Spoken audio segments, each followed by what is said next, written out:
With a pandemic and struggling economy leaving Singapore with a crisis of a generation, political analysts believe voters at the upcoming general election will take what they call a flight to safety. But they add that opposition parties may yet spring a surprise if they play their cards right. Vanessa Lim with more. A lively campaign set against a dire backdrop.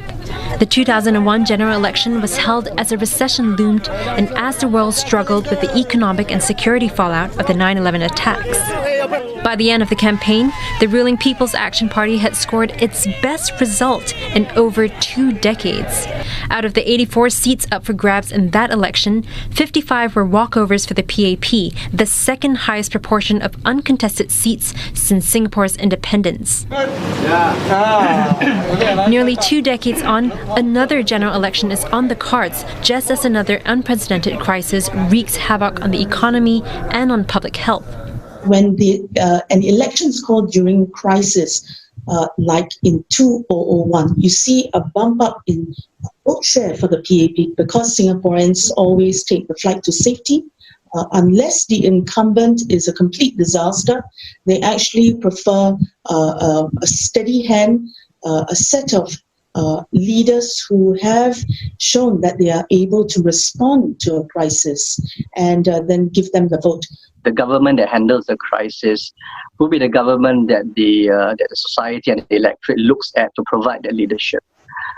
So similarly during this pandemic, so that would include getting the economy back on track. That would include keeping society together. That would include ensuring the less fortunate in society, those who need help in society, get the help that they need. The PAP's performance in 2001 remains its best in the last 6 national polls. Its weakest showings were in 2011, when the party battled the aftermath of hot-button issues like liberal immigration policy, and 1991.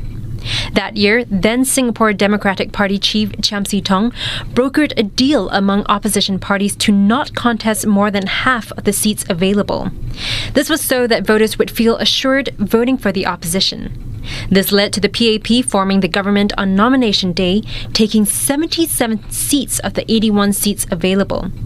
An unprecedented 4 opposition candidates, including Mr. Chiam, made it to Parliament that year. Will this so-called by-election strategy be relevant once more? I'll let you know. I'll let you know when I decided, all right? And so the question we would be watching would be, how would the 12 opposition parties that are said to be interested in this GE get together? What would be their strategy?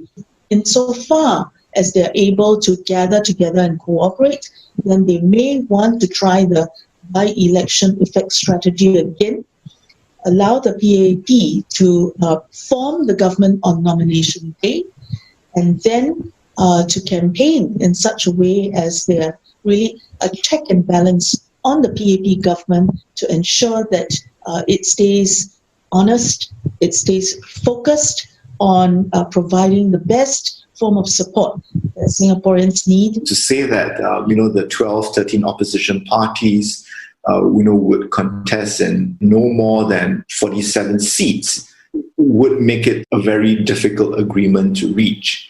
And so I think, we are likely to see a situation in which all the seats, will be contested. And I think the fact that the crisis would be a keyword, that would be operating on the minds of many Singaporean voters, the opposition would have to be mindful that they avoid three-corner fights. Beyond the maths and strategy, the analysts agree that candidates will be judged most based on how they best represent issues close to voters' hearts, as well as the strength of their counter-proposals to government policy.